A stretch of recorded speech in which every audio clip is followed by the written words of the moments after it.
Evangelio según Marcos, capítulo 15. Vamos a seguir con la temática de la crucifixión o la antesala de la crucifixión de Jesús, todo lo concerniente a la muerte de Jesús y cuando Jesús es sepultado. Veamos.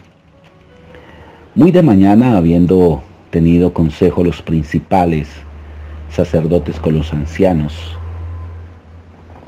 con los escribas y con todo el concilio, llevaron a Jesús atados y le entregaron a Pilato. Pilato le preguntó: ¿eres tú el rey de los judíos? Respondiendo él le dijo: tú lo dices. Y los principales sacerdotes le acusaban mucho. Verso 4 dice: otra vez preguntó Pilato diciendo: ¿nada respondes? Mira de cuántas cosas te acusan. Mas Jesús ni aun con eso respondió. De modo que Pilato se maravillaba. Me imagino que por su carácter, la Biblia dice que él enmudeció, como cordero al matadero enmudeció. No se puso a refutar, no se puso a defender, simplemente se dejó acusar, se dejó torturar. Verso 6 dice: ahora bien, en el día de la fiesta le soltaban un preso. Eso lo había instituido el Imperio Romano para congraciarse con el pueblo. Cualquiera que pidiese, había uno que se llamaba Barrabás, y vamos a ver quién era este hombre Barrabás. Dice que estaba preso con sus compañeros, es decir, que tenía un grupo de revoltosos que habían cometido homicidio en una revuelta. Y viniendo la multitud comenzó a pedir que hiciesen como siempre les había hecho. Y Pilato le respondió diciendo: ¿queréis que os suelte al rey de los judíos? Él pensaba que la gente iba a abogar por Jesús, porque conocía que por envidia le habían entregado los principales sacerdotes. Pero los principales sacerdotes incitaron a la multitud para que le soltasen más bien a Barrabás. Aquellos que días atrás lo habían proclamado Hosana, hijo de David, estaban ya pidiendo que le crucificaran. Y ellos volvieron a dar voces: crucifíquele. Pilato les decía: pues qué mal ha hecho, pero ellos gritaron aún más fuerte: crucifíquele. Y Pilato, queriendo satisfacer al pueblo, le soltó a Barrabás y entregó a Jesús después de azotarles para que fuese crucificado. Entonces los soldados le llevaron dentro del atrio, esto es, en el pretorio, y convocaron a todas las compañías y le vistieron de púrpura y poniéndole una corona tejida de espinas. Recordemos que el púrpura es el color predilecto de los reyes. Y le visten de púrpura en señal profética que él es el rey de los judíos o del pueblo de Israel. Pero como señal de burla, de afrenta, le cosen una corona de espinas representando esa maldición de la tierra. Tenía que ser así. Jesús tenía que cargar las maldiciones terrenales en su cuerpo. Él tenía que ser receptivo a todo lo perverso y malo. Él iba a cargar todo lo malo para castigar así al pecado y a la maldición. ¿Dónde fue castigado el pecado? ¿Dónde fue castigada la maldición? En el cuerpo de Jesús. Comenzaron luego a saludarles: salve rey de los judíos. Le golpeaban la cabeza con una caña, le escupían, se ponían de rodillas, le hacían reverencia. ¿Se puede imaginar toda esta ignominia? Ahora, aquí estaba representado un imperio en esos soldados. El imperio romano humillando al rey de reyes.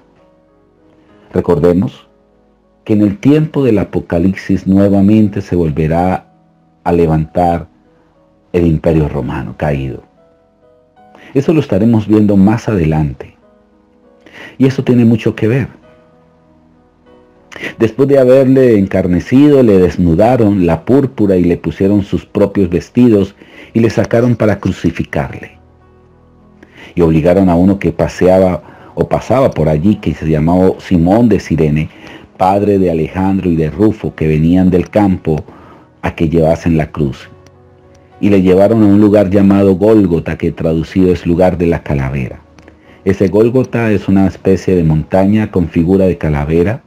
La tradición judía dice que allí abajo reposan los fósiles de Adán y Eva, y es muy significativo este rito o esta leyenda judía, porque Jesús aprovecha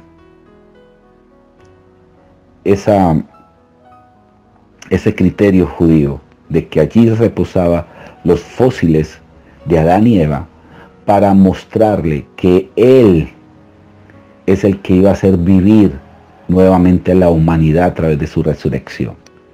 Por un hombre entró la muerte, por Adán y Eva, pero por otro hombre va a entrar la vida.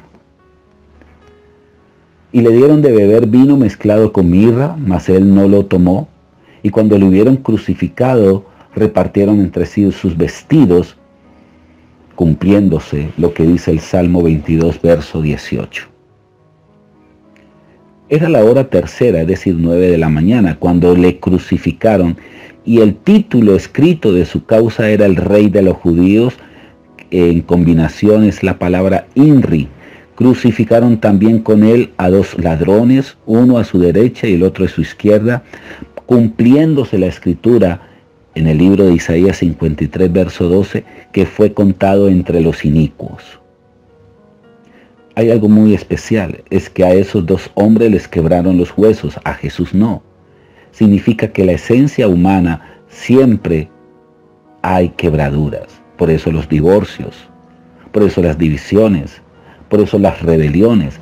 Pero Jesús no le quebraron los huesos, dando a entender que en Él hay compatibilidad.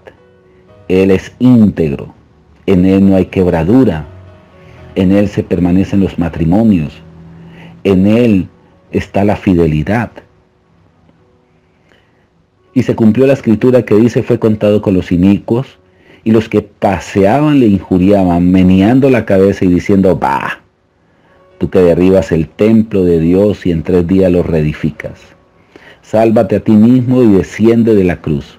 De esta manera también los principales sacerdotes, encarneciendo, se decían unos a otros con los escribas: a otros salvó, a sí mismo no se puede salvar.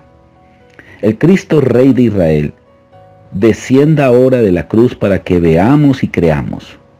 También los que estaban crucificados con él le injuriaban, específicamente uno. Cuando vino la hora sexta, tipo 12 al mediodía, hubo tinieblas sobre toda la tierra hasta la hora novena, y la hora novena es tipo 3 de la tarde. Y a la hora novena Jesús clamó a gran voz diciendo: Eloi, Eloi, lama sabactani, que traducido es: Dios mío, ¿por qué me has desamparado?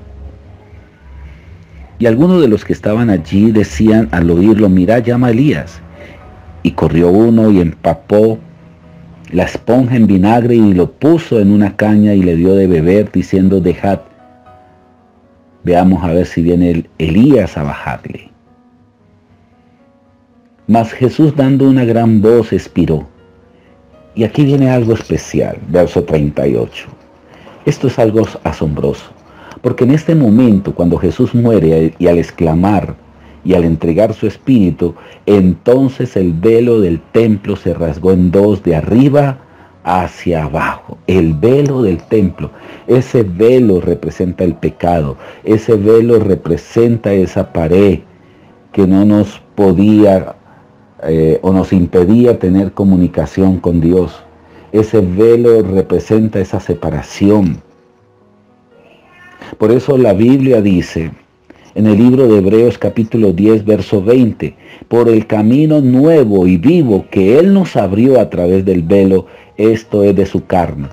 Ese velo representó en ese instante la carne de Jesús, el cuerpo de Jesús, cuando fue puesto en ese cuerpo toda la maldición, todo el pecado, y fue castigado.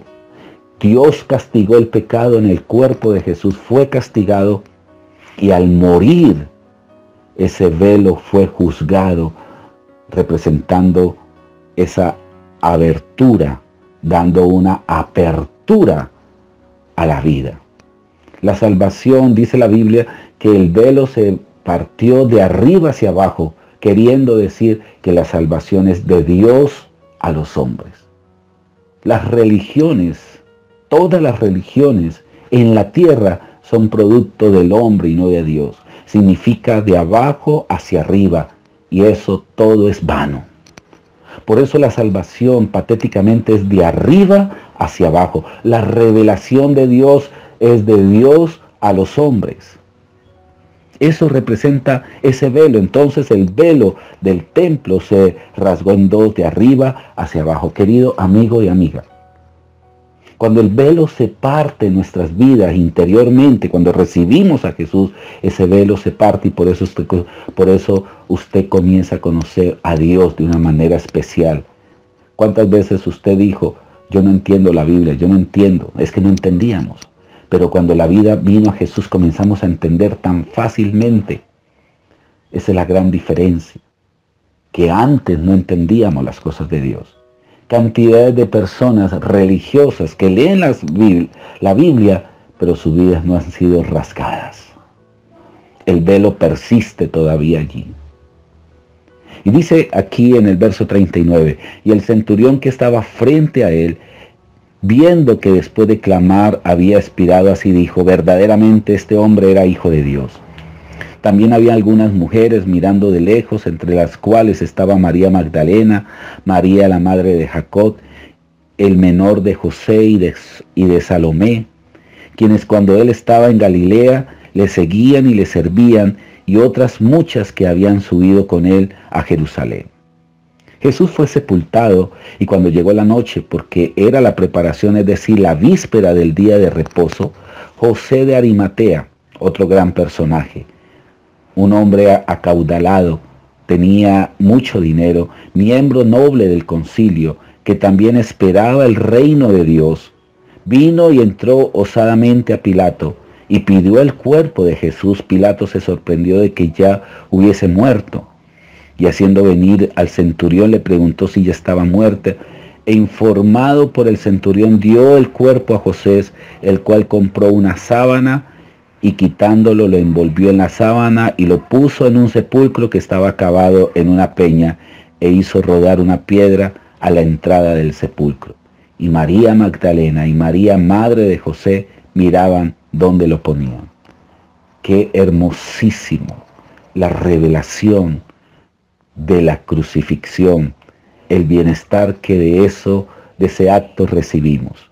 Mañana estaremos terminando este gran evangelio según Marcos, el capítulo 16. Bendiciones.